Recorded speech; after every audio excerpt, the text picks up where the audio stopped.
কতজনের কত রকম পদ্ধতি, নিত্য নতুন নতুন রান্না আবিষ্কার হচ্ছে। এক একজনের রান্না মজা করার পদ্ধতি এক এক রকম।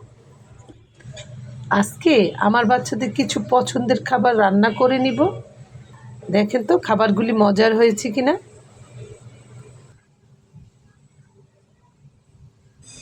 কি কি রান্না করলাম সব কিছু তো অল্প সময় দেখানো সম্ভব হবে না।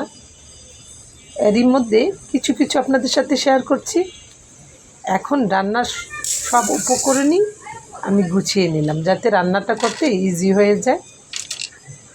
আজকে একটু চিকেন ফ্রাই ভেজে দিব, সেই জন্য চিকেনটা একটু ম্যারিনেট করে নিতে হবে। প্রথমে ধুয়ে আগেই আমি পানি ঝরিয়ে রেখেছি, তারপর সব মশলা একে একে দিয়ে দিলাম। রান্নার শুরুতে সকাল সকালই চিকেনটা ম্যারিনেট করে রেখে দিয়েছি সব মশলা দিয়ে। অনেক সময় ধরে ম্যারিনেট করে রেখে দিলে চিকেন ফ্রাইটা খেতে অনেক বেশি মজার হয়। এখন কর্নফ্লাওয়ার আর ডিম দিয়ে রেডি করে নিয়েছি চিকেনটা, আর সাথে অল্প একটু ময়দাও দিয়ে দিয়েছি। আমরা কত রকমের খাবার যে খাই, মাঝখানে টক বড়ি একটু ধুয়ে ভিজিয়ে রেখেছি আচার বানাবো বলে। আর এদিকে পোলাও বসিয়ে দিয়েছি। পোলাও রান্নার সব উপকরণই প্রথমেই দেখিয়ে দিয়েছি। দেখেন তো রান্নাটা ঠিক হলো কিনা, কোনো উপকরণ বাদ পড়লো কিনা মজা করার মতো। পোলাও চালটা একটু ভাজার পরে তারপর পরিমাণ করে পানি দিয়ে দিলাম। আমি সবসময় পোলাওর চালে 1 কেজি পোলাওর চালে 1.5 কেজি পরিমাণ পানি দিয়ে থাকি। আর দুধ আর পাউডার দুধ তো সাথে আছে, ঘি আছে, অল্প একটু টেস্টিং সল্টও দেওয়া হয়েছে যাতে টেস্টটা বেড়ে যায়।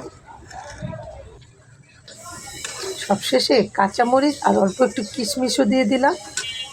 পানিও টেনে এসেছে। প্রথমে একটু ঘি দেওয়া হয়েছিল, সবশেষে আর একটু ঘি দিয়ে দিলাম।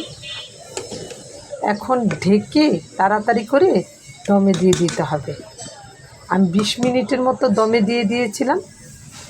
এই যে 20 মিনিট পর এই অবস্থা পোলাও। আমরা যেহেতু বাসায় খাবো, কোনো গেস্ট নাই, সেই জন্য তেল ঘি পরিমাণে অনেক কম দিয়ে পোলাওটা রান্না করে নিয়েছি। এই খাবারটা খেলে কোনো অস্বস্তিও লাগবে না, খারাপও লাগবে না। অনেকেই জানেন আমার পেজে অনেক বেশি দেখানো হয় গরুর মাংস আর চিকেন ফ্রাই। কী আর করা, বাসায় বেশি বানানো হয়, পেজে বেশি দেখানো হয়।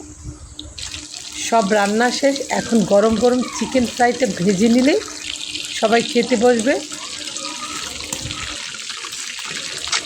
এই যে সবগুলি ক্রিস্পি ক্রিস্পি করে ভেজে নিয়েছি, উপরে একদম ক্রিস্পি আর ভিতরে একদম জুসি জুসি, মজার একটা চিকেন ফ্রাই।